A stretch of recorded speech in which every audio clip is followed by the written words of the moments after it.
Maknanya saya tengok tu macam manhole tu dibuat daripada batu bata, susunan batu bata.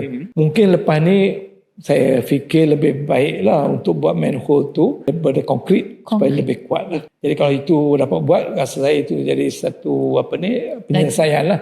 Dia sebenarnya macam ni, okay? Dia bukit yang sebenar, permulaan bukit. Jadi dia ada saluran air. Ni air bukan saluran pembentungan. Air. Okey, air. Jadi air daripada atas bukit sampai ke bawah. Kalau dia buat pipe saja, culvert daripada atas sampai bawah memang boleh. Pipe sambung daripada atas sampai bawah.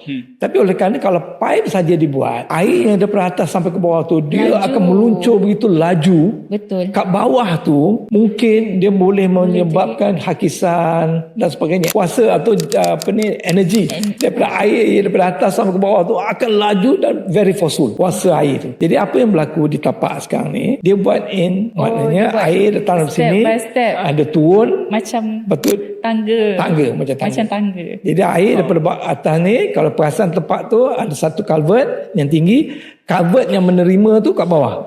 Jadi air dari sini jatuh, lepas tu dia masuk pipe ni dan seterusnya ada 3 lagi manhole di tapak. Jadi yang berlaku tu yang pelan-pelan atas sekali. Jadi kenapa